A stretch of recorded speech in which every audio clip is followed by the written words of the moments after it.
ओम श्री गुरुवे नमः।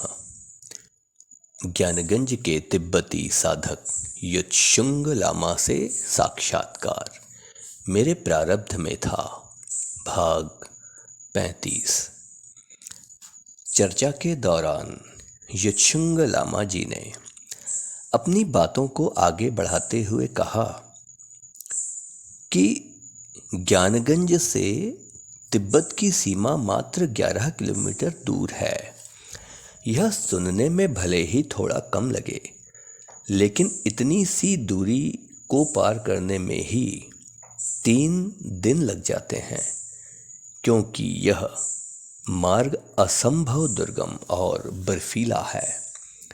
युत्सुंग लामा के इस शरीर की उम्र 150 वर्ष बताई जाती है, यानी जिस शरीर में अभी वे हैं उस शरीर की आयु 150 वर्ष बताई जाती है। कल दोपहर जब सारनाथ दर्शन के लिए गए थे, तभी रंगून और कोलंबो के बौद्ध भिक्षुओं से इस बात की जानकारी मिली थी। बहुत देर तक बैठे बैठे उनसे बातचीत हुई थी। विभिन्न देशों से बौद्ध धर्मावलंबी आए हैं युत्सुंग लामा के दर्शन के लिए। इन्हीं देशी विदेशी लामाओं के साथ वे आज दोपहर लगभग 2 बजे के बाद बैठेंगे।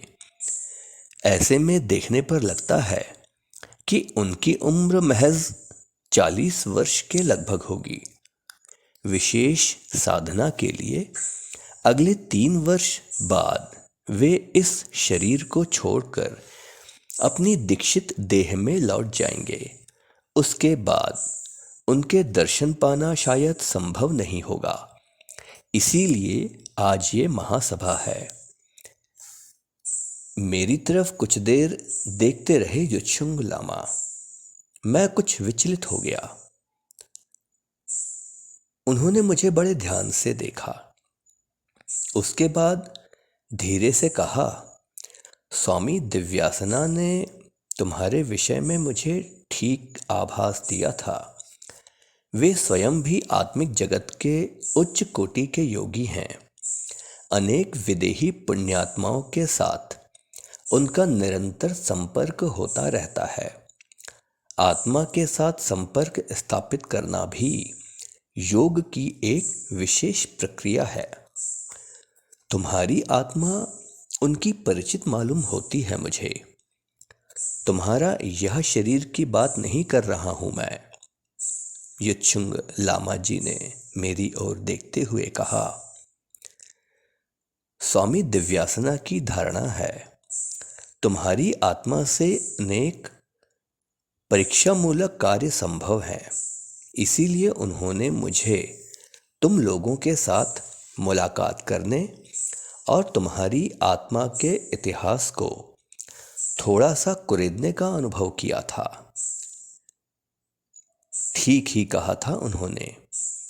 तुम्हें मैंने पहले भी देखा है। लगभग 400 वर्षों पहले।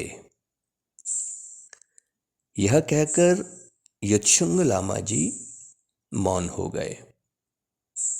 उन्होंने कहा, तुम्हारी आत्मा से सही में मेरा परिचय है। उस समय की घटनाएं सभी मेरे सामने अभी भी सजीव हैं,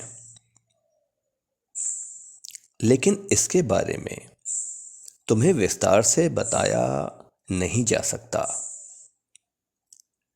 वे कुछ क्षणों के लिए मौन हो गए। एक प्रश्न का उत्तर देते हुए उन्होंने अपने मौन को तोड़ा। उन्होंने कहा, जब मैंने वाक सिद्धि के योग और अध्ययन को पूर्ण किया था, वह वाक सिद्धि है क्या, इस बारे में साधारण मनुष्य को कोई ज्ञान ही नहीं है। उन्हें लगता है मुख से जो कहा वही फलीभूत हो गया। ये कैसी योग शक्ति है। हो सकता है उच्च स्तर की कोई ज्योतिष विद्या हो, लेकिन यह सच नहीं है। दरअसल यह पूरी तरह से एक देव शक्ति है। वाक सिद्धि मात्र योगी अथवा साधक पर ही निर्भर नहीं करती। जब तक सूक्ष्म लोक से आत्मिक लोक से भाव जगत के साथ इनका घनिष्ठ संबंध नहीं है, तब तक साधक को यह सिद्धि प्राप्त होना संभव नहीं है। उन्होंने आगे कहा, जब कोई योगी वाक सिद्धि प्राप्त करते हैं तब उनके मुख से निकले शब्दों की रक्षा के लिए अन्य जगत की सूक्ष्म आत्माएं सक्रिय हो उठती हैं। उनकी सहायता से ही योगी के मुख से निकले वचन वास्तविकता को प्राप्त करते हैं। साधारण दृष्टि में भले ही यह असंभव क्यों न लगे, लेकिन ये भी ईश्वरीय लीला ही है जिसमें मनुष्य उपलब्धि हासिल कर सकता है। ईश्वरीय समर्थन मिलने पर ही साधक में अविश्वसनीय शक्ति का अधिकार का आविर्भाव हो सकता है। वह शक्ति अर्थ यश को रुपयों के आदान प्रदान से नहीं खरीदा जा सकता। भारत देश में भी तो श्री राम कृष्ण, वामा खापा, तैलंग स्वामी, योगीराज, श्यामाचरण लाहिड़ी, गोरखनाथ, रामदास, काठिया बाबा, ये सभी वाक सिद्धि प्राप्त थे। उनके बाद इस स्तर के कितने योगी पुरुषों का आविर्भाव हुआ है। अब तो चकाचौंध से भरी इस मायावी दुनिया के मायावी स्वजनों ने मनुष्य को संपूर्ण रूप से सम्मोहित कर रखा है। शेष अगले अध्याय में।